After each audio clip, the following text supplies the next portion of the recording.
So a few nights ago, I was sitting at my desk perusing the usual gameplay videos and art book pictures just to get my Cyberpunk fix like some sort of drug addict.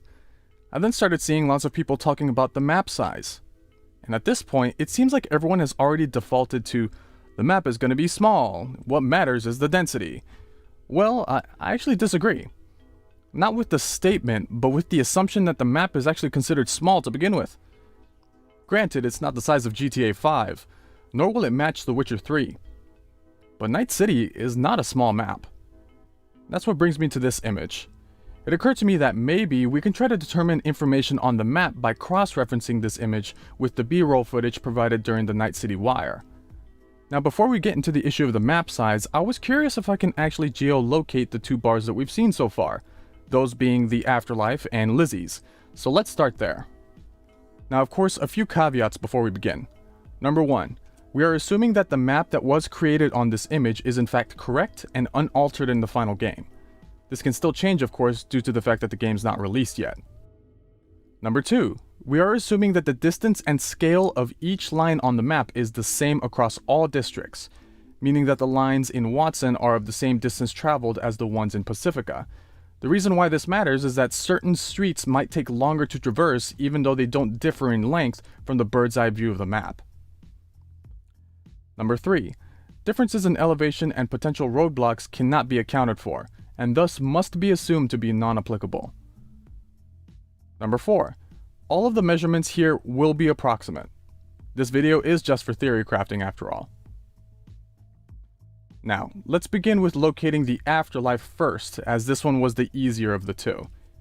The Afterlife is confirmed by the wiki to be in Watson, but it doesn't exactly say where. Judging by this clip though, we see that we are on the opposite side of the city center, which puts us right on the south edge of Little China.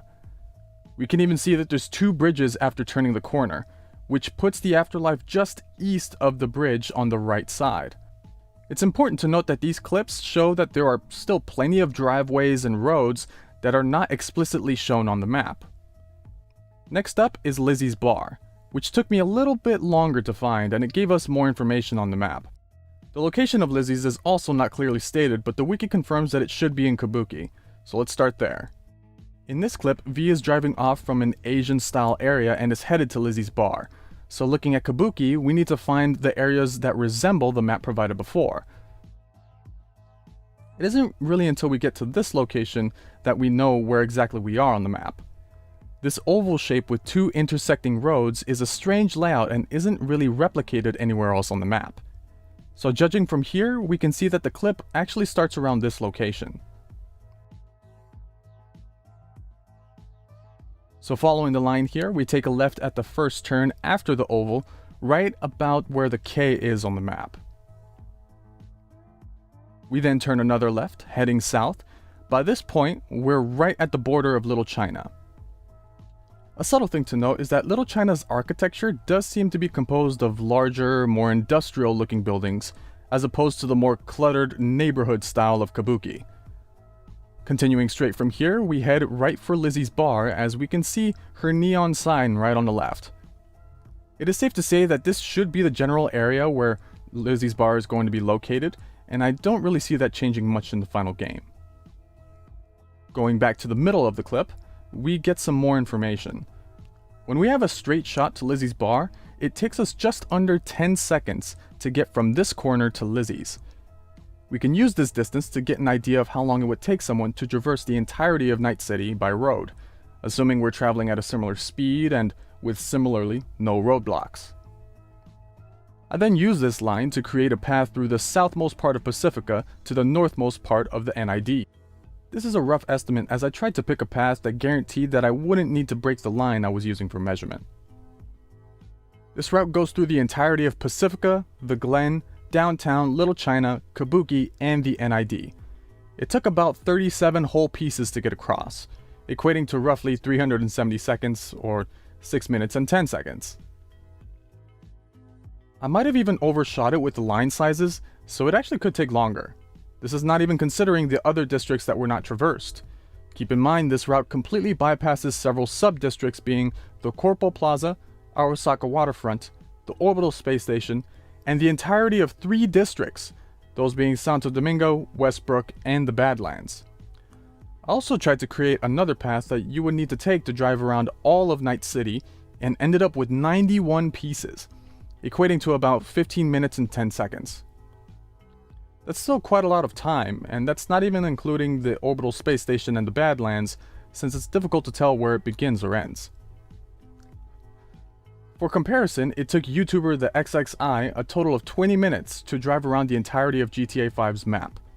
Now, to be fair, it is really hard to compare two different games with different car speeds and layouts of streets. In this instance though, they just drove around the outer highway. I tried to replicate this by driving around the whole island, but only for the 6 minutes and 10 seconds that we achieved before. I was surprised to see just how far I got with GTA's version of the smart car. It's not a very fast vehicle, keep in mind. And again, the distance traveled is not the same. However, what this does show is the distance traveled relative to the mode of travel provided. In this case, the smart car in GTA 5. This is where I think the size of Night City is underestimated, because in GTA, the game is designed around driving cars and flying planes on a spacious map. Grand Theft Auto refers to the crime of stealing cars after all, and you will spend a lot of time in that game just driving around and evading police. The map needed to be designed to accommodate this gameplay loop.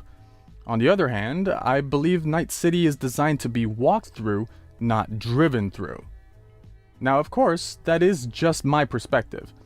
But I think it is clear from the gameplay that we've seen so far that there are many more locations in Night City that you need to go through on foot as opposed to in a vehicle. Unlike in GTA 5, where you are constantly driving before, during, and after missions. So basically, I think it's a bit unfair to say Night City is a small map, especially considering all of the portions that are not really shown, like the alleyways, walkways, indoor areas, and of course the verticality. I mean, just looking up from Little China to the city center, and it's clear how much city there is to see in Night City. Again, I need to clarify that I might be completely wrong in this video. I just thought it was a fun idea worth exploring, and I want to see just how close I am in my estimates once the game comes out. To me, Night City is huge, and I can't wait to get lost in it. My name's Aeon, thanks for watching.